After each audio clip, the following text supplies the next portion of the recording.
वन्दे ब्रह्मपुराधिपं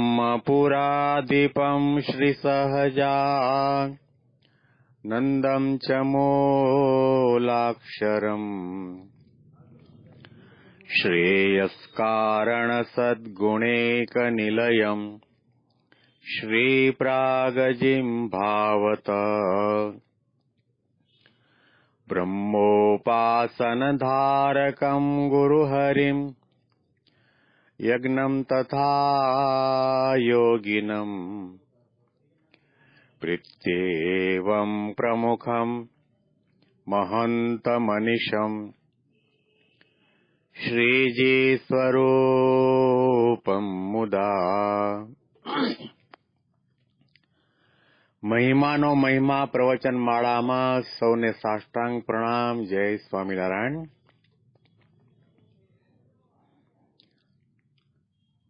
પ્રવચન માળામાં વચનામૃતનો મહિમા અને વચનામૃત દ્વારા મહિમાનો મહિમા સમજવાનો આપણે પ્રયત્ન કરીએ છીએ. ગઈકાલે આપણે વાસનાનું અને એકાંતિક ભક્તનું વચનામૃત વાંચ્યું.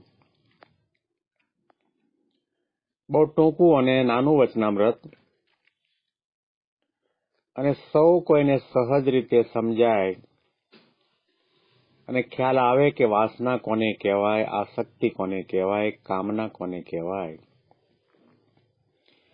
એનું સંક્ષિપ્તમાં ભગવાન સ્વામિનારાયણે આ વચનામૃતમાં નિરૂપણ કર્યો, વ્યાખ્યા કરી. અને મુક્તાનંદ સ્વામીના પ્રશ્નનો ઉત્તર પણ મહારાજે બહુ સરસ રીતે આપ્યો કે ભગવાનનો એકાંતિક ભક્ત કોને કહેવાય. તો મહારાજ આ એકાંતિક ભક્તની વ્યાખ્યા કરે છે કે જેને ભગવાન વિના બીજી કોઈ વાસના ન હોય. એટલું જ નહીં, પરંતુ સાથે સાથે બતાવ્યું કે પોતાને બ્રહ્મરૂપ માનીને ભગવાન પુરુષોત્તમ નારાયણની ભક્તિ કરતો હોય તે એકાંતિક ભક્ત કહેવાય. કદાચ કોઈ સાધને કરીને, તપે કરીને, વ્રતે કરીને પોતાની વાસનાને બાળી નાખે, નિર્વાસનિક થઈ જાય, પરંતુ એ ભક્તના હૃદયમાં ભગવાનના પ્રત્યેની ભક્તિ ન હોય અને પોતાને બ્રહ્મરૂપ ન માનતો હોય તો એ સાધકના માર્ગમાં મોટું વિઘ્ન છે. અને એ એકાંતિક ભક્ત ન કહેવાય. એની સાધનામાંથી એ પોતે ક્યારેય પણ ચલાયમણ થઈ શકે છે. અને ભક્તિ નથી તો ભાગવતમાં કહ્યું કે ન શોભતે જ્ઞાનમ અલમ નિરંજનમ. ગમે તેવી જ્ઞાનની ભૂમિકા સિદ્ધ કરી હોય, જ્ઞાની હોય, વૈરાગી હોય, તપસ્વી હોય, ધર્મવાળો હોય, પરંતુ પરબ્રહ્મ પરમાત્મા જે અક્ષરધામના અધિપતિ પુરુષોત્તમ નારાયણ છે એને વિશે એકાંતિકી ભક્તિ ન હોય તો એકાંતિક ભક્ત ન કહેવાય. અને ભક્તિ વગર જ્ઞાનની શોભા નથી, ભક્તિ વગર વૈરાગ્યની પણ શોભા નથી, ભક્તિ વગર ભક્તની પણ શોભા નથી, ભક્તિ વગર તપની પણ શોભા નથી, અને ભક્તિ વગર ધર્મની પણ શોભા નથી. અને ભક્તિ વિના તો અહિંસાપરાયણ જીવન જીવો, મોટા મોટા યજ્ઞ કરો, ગમે તેટલી યાત્રા કરો, ઊંધા માથે લટકીને સાધના કરો, સંસારનો ત્યાગ કરી દો, કપડાનો ત્યાગ કરીને ભભૂતિ લગાવીને ગુફામાં જઈને બેસો તો પણ જો ભક્તિ ન હોય તો તમામ સાધના વ્યર્થ છે. એટલા માટે મહારાજે એકાંતિક ભક્તની સુંદર વ્યાખ્યા કરી અને પોતે એકાંતિક ધર્મનું પ્રવર્તન કરવા માટે આ પૃથ્વી પર પધાર્યા છે. એટલા માટે નિષ્કુળાનંદ સ્વામી ભક્ત ચિંતામણીના દરેક પ્રકરણના અંતમાં લખ્યું કે ઇતિ શ્રીમદ એકાંતિક ધર્મ પ્રવર્તક સ્વામી સહજાનંદ શિષ્ય નિષ્કુલાનંદ મુનિ વિરચિતે આ પ્રકરણ સમાપ્તમ આવી રીતે લખેલું છે. એટલે કે એકાંતિક ધર્મનું પ્રવર્તન કરવા માટે ભગવાન સ્વામિનારાયણ આ પૃથ્વી પર પધાર્યા છે. એટલે બ્રહ્મરૂપ થવો અને ભગવાન પુરુષોત્તમ નારાયણની ભક્તિ કરવી. જેમ મહંત સ્વામી મહારાજે આપણને મંત્ર આપ્યો, અક્ષરમ અહમ પુરુષોત્તમ દાસોસ્મિ. હું અક્ષર છું અને પુરુષોત્તમનો દાસ છું, પુરુષોત્તમનો સેવક છું, પુરુષોત્તમનો ભક્ત છું. આવી પ્રકારની આધ્યાત્મિક સમજણ અને ભૂમિકા જ્યારે સિદ્ધ થાય ત્યારે એ ત્યાગી હોય તે પણ એકાંતિક ભક્ત કહેવાય. સફેદ કપડામાં પાર્ષદમાં હોય તે પણ એકાંતિક ભક્ત કહેવાય. બૈરા છોકરાવાળો હરિભક્ત કે બાય હરિભક્ત હોય તે પણ એકાંતિક ભક્ત કહેવાય, કે જે વાસનાને ટાળે, વાસનાથી મુક્ત થઈ જાય અને પોતાને બ્રહ્મરૂપ માનીને પુરુષોત્તમ નારાયણની ભક્તિ કરે, એ તમામ એકાંતિક ભક્ત કહેવાય.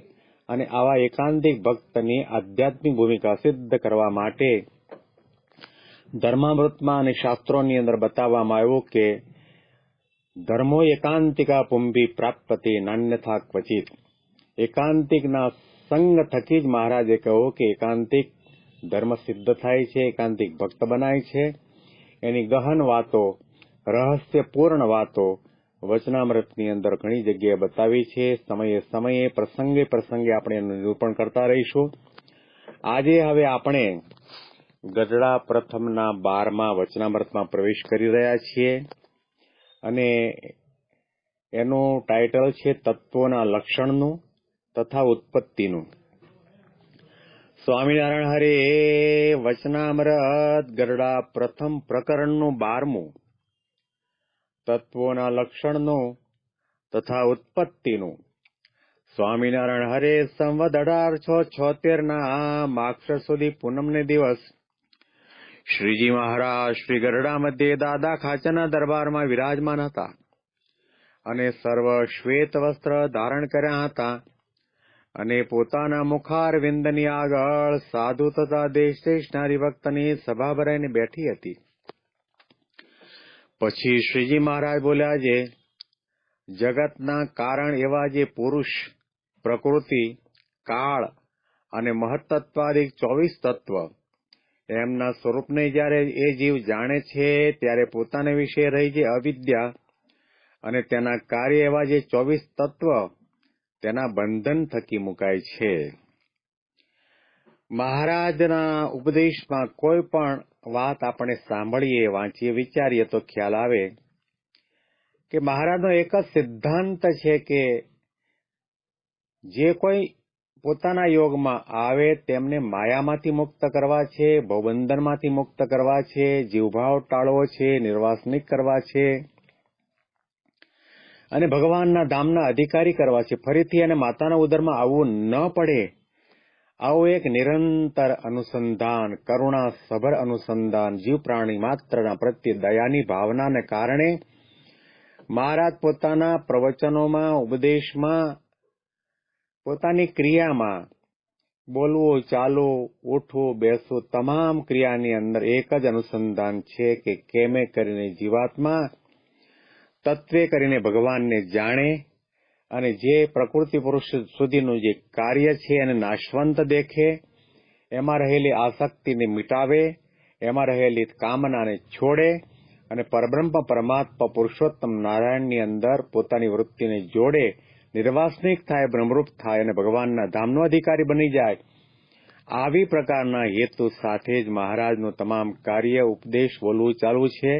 અહીંયા પણ મહારાજ અતિશય કૃપા કરીને સંતોને, હરિભક્તોને વાત કરી રહ્યા છે કે કોઈ પણ જીવાત્મા પોતે બંધનમાંથી મુકાય ક્યારે? બંધન છે એવું પહેલા સમજાવવું જોઈએ અને શાનું બંધન છે એ પણ આપણને ખબર હોવી જોઈએ. વર્ષોના સત્સંગ પછી, વર્ષોની તપશ્ચર્યા અને સાધના પછી પણ સાધકને પોતાને ખ્યાલ નથી હોતો કે એને કેનું બંધન છે. એ બંધન ટાળવાનું છે અને ભગવાનમાં બંધાવાનું છે એવો વિચાર બહુ જ ઓછા જ્ઞાન દ્રષ્ટિવાળા, અંતરદ્રષ્ટિવાળા અને સાચા મુમુક્ષુ હોય અને આવતો હોય છે. આપણને દેહનું બંધન છે, કપડાનું બંધન છે, ઘરનું બંધન છે, અહંતા મમતાનું બંધન છે, જગતના પંચ વિષયનું બંધન છે, માયાનું બંધન છે, આપણી અવળી વિચારધારાનું બંધન છે, ખોટી માન્યતાઓનું બંધન છે. ઘણા પ્રકારના બંધન આ જીવાત્માને લાગેલા છે અને એ બંધનમાંથી મુક્ત થવા માટે આપણો આ સત્સંગ છે, એના માટે ભક્તિ છે, એના માટે સેવા છે, એના માટે સંત સમાગમ છે. તો એ બંધનમાંથી જીવાત્મા મુક્ત ક્યારે થાય? તો મહારાજે કહ્યું, જગતના કારણ એવા જે પુરુષ, પ્રકૃતિ, કાળ અને મહત્તત્વાદિક 24 તત્વ એમના સ્વરૂપને જ્યારે એ જીવ જાણે ત્યારે પોતાના અંદર રહેલી અવિદ્યા એટલે અજ્ઞાન, એના અવિદ્યાનો નાશ થાય છે, અજ્ઞાનનો નાશ થાય છે. એના જે કાર્ય છે 24 તત્વ એના બંધન થકી જીવાત્મા મુક્ત થાય છે. આપણને અવિદ્યા એટલે માયા વળગી છે, અવિદ્યા એટલે અજ્ઞાન, અહંતા અને મમતા વળગ્યા છે. તો એ ક્યારે છૂટે? ત્યારે પહેલામાં પહેલું તો જ્ઞાન આપણને પ્રકૃતિ પુરુષ સુધી જે કંઈ દેખાય છે, જણાય છે, એ બધું નાશવંત છે, કાળનું ભક્ષણ છે. એ તમામ તત્વોથી પરમાત્મા પુરુષોત્તમ નારાયણ પર છે, કરતા હરતા છે. એમની ઈચ્છાથી આ જગતની સૃષ્ટિનું નિર્માણ થાય છે. આવી પ્રકારને સમજવાની વાત છે. જગતના કારણ કોણ છે? જગતના કારણ પુરુષ બતાવ્યા. અહીંયા પુરુષ શબ્દથી અક્ષર બ્રહ્મને પણ લઈ શકાય છે અને પુરુષ શબ્દથી પરબ્રહ્મ પરમાત્માને પણ લઈ શકાય છે. કારણ કે આપણો સૃષ્ટિનો ઉત્પત્તિ ક્રમ આપણે વાંચીએ, સાંભળીએ, વિચારીએ ત્યારે ખ્યાલ આવે કે મહારાજે પોતે અક્ષર સામે દ્રષ્ટિ કરી અને અક્ષરે એક અક્ષર મુક્ત સામે દ્રષ્ટિ કરીને એમાંથી એક અક્ષર મુક્ત ઉભો થયો અને ત્યાર પછી એણે પ્રધાન અને પ્રકૃતિની જોડલા તૈયાર કર્યા અને એની અંદરથી આત્પત્તિ સર્ગ તૈયાર થયો છે. એટલે મૂળ કારણ તો ભગવાન પરબ્રહ્મ પુરુષોત્તમ નારાયણ છે અને એને સમજવાનું આપણી અનિવાર્ય બાબત છે કે જ્યાં સુધી આ સૃષ્ટિના કર્તા અનંત કોટી બ્રહ્માંડના સંચાલક, પાલક, પોષક, રક્ષક, નિયંતા જ્યાં સુધી ભગવાન પુરુષોત્તમ નારાયણને સમજવામાં ન આવે, સર્વથી પર સમજવામાં ન આવે અને ત્યાર પછીના જે નીચેના તમામ પ્રકૃતિ પુરુષ સુધીના નીચાના તમામ તત્વો છે, કાળનું ભક્ષણ છે, પરિવર્તનશીલ છે, રાખના પડીકા છે, દુઃખનું કારણ છે, બંધનનું કારણ છે એવું સમજાય તો એની અંદર રહેલું બંધન આપણું છૂટી જાય છે. ઘણી વખત આપણે વચનામૃત સ્વામી બાપાની આજ્ઞાથી વાંચતા હોઈએ છીએ ત્યારે લગભગ મોટા ભાગના હરિભક્તો આ વચનામૃતને બાયપાસ કરતા હોય છે. કારણ કે એનું શીર્ષક જ એવું છે કે તત્વોના લક્ષણનું, તત્વની વાતો આવે, વેદાંતની વાતો આવે, અતિશય સૂક્ષ્મ વાતો આવે ત્યારે એમાં બુદ્ધિ કામ ન કરે. થોડા સમય પહેલા અમારા બેંગ્લોરના એક હરિભક્ત છે, મહિલા હરિભક્ત દક્ષાબેન પટેલ, કે જેમના બંગલાની અંદર પરમ પૂજ્ય પ્રમુખ સ્વામી મહારાજ 3 વખત 7 દિવસ માટે ઉતર્યા હતા, ઉતારો કર્યો હતો, દર્શન સમાગમનું સુખ આપ્યું હતું. એ દક્ષાબેન પટેલે મને ફોન કરીને કહ્યું કે મને આ 12મું વચનામૃત સમજાતું નથી. 3 વખત વાંચ્યું છતાં પણ સમજાતું નથી, શું કરવું? એટલે આમાં થોડી તાત્વિક રીતે વાતો આવે અને આપણે એમાં ઊંડા ન ઉતર્યા હોઈએ એટલે આપણને સમજણ ન પડે. પરંતુ સમજીને માત્ર એટલું સમજવાનું છે કે આપણે જેની માળા કરીએ છીએ, જેની કંઠી ગળામાં ધારણ કરી છે, કપાળમાં તિલક ચાંદલો જેના નામનો છે, જેનું આપણે ભજન કરીએ છીએ, ભક્તિ કરીએ છીએ, દર્શન કરીએ છીએ, આજ્ઞાનું પાલન કરીએ છીએ, ઉપાસના કરીએ છીએ, એ આપણા ભગવાન સ્વામિનારાયણ સર્વ અવતારના અવતારી છે, અક્ષરધામના અધિપતિ છે અને અનંત કોટી બ્રહ્માંડના પાલક, પોષક, રક્ષક, સંરક્ષક, વર્ધક છે, અંતર્યામી છે, સર્વજ્ઞ છે, કરતા હરતા છે, સર્વત્ર છે, સદા સાકાર છે. અને એ ભગવાન પુરુષોત્તમ નારાયણ સહજાનંદ સ્વામી જેનો મહિમા વેદો પણ નેતિ કરીને પુકારે છે. ભગવાન સ્વામિનારાયણે પોતે પણ કહ્યું કે ભગવાન પોતે એવા છે કે પોતે પોતાના મહિમાના પારને માપતા નથી. એના એ ભગવાન પુરુષોત્તમ નારાયણ વર્તમાન સમયની અંદર પરમ પૂજ્ય પ્રમુખ સ્વામી મહારાજ અને પ્રગટ ગુરુ હરિ મહંત સ્વામી મહારાજ દ્વારા આપણને પ્રગટ મળ્યા છે. આવું આપણને તાત્વિક રીતે જ્ઞાન થાય તો જીવાત્મા આ તમામ અવિદ્યાના બંધનોની અંદરથી મુક્ત થાય છે. આટલું સમજવાનું છે. આટલું કહ્યું એટલે એમને સમજાણું. બાકી એ તત્વની અંદર ઊંડા ઉતરવા જાઓ અને આપણી બુદ્ધિમાં તર્ક વિતર્ક થાય, સમજાય કે ન સમજાય, સમજીને માત્ર એટલું સમજવાનું છે કે બધા ઝીણા તન્માત્રા અને પંચ વિષય ને પાંચ જ્ઞાનેન્દ્રિયો, 5 કર્મેન્દ્રિયો, 11મું મન, 4 અંતઃકરણ, પૃથ્વી, જળ, તેજ, વાયુ, આકાશ, મહત્તત્વ, અહંકાર, પ્રધાન પુરુષ, પ્રકૃતિ પુરુષ, આ બધા તત્વોની વાત છે.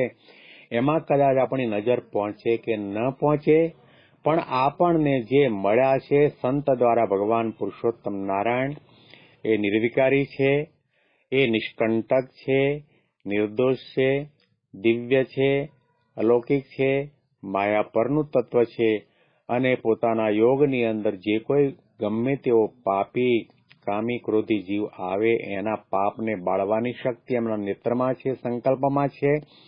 અને એને જીવભાવ ટાળી બ્રહ્મભાવની ભૂમિકા સુધી પહોંચાડી ભગવાન પુરુષોત્તમ નારાયણનો અધિકારી કરી શકે એવા ભગવાન પુરુષોત્તમ નારાયણ આવા ગુણાતીત સંત દ્વારા આપણને મળ્યા છે. આટલું સમજાઈ જાય તો સમજી લેવું કે આપણને આ 12મું વચનામૃત સમજાઈ ગયું. બાકી જો તત્વના ચૂંથણા કરવા જઈએ કે આનું આમ કેમ ને સાકાર કેમ ને નિરાકાર કેમ ને તન્માત્રા શું છે ને એને પૃથ્વીનું લક્ષણ શું છે, ગંધનું લક્ષણ શું છે ને જળનું લક્ષણ શું, આકાશનું લક્ષણ શું, એવા તત્વના ચૂંથણાની અંદર પડવા જઈએ તો પછી આપણને ક્યારેય પણ આ ભગવાનનો જેમ છે તે મહિમા સમજાય નહીં. સમજીને માત્ર એટલું સમજવાનું છે, આલોડ્ય સર્વશાસ્ત્રાણી વિચાર્ય ચ પુનઃ પુનઃ ઇદમ એકમ સુનિષ્પન્નમ ધ્યેયો નારાયણો હરિહિ.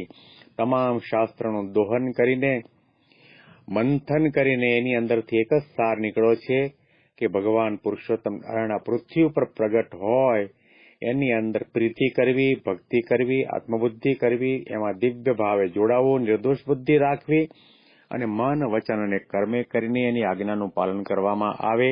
આવી નિશ્ચયની દ્રઢતા થઈ ગઈ એટલે સમજી લેવું કે તત્વે કરીને તમને નિશ્ચય થયો છે.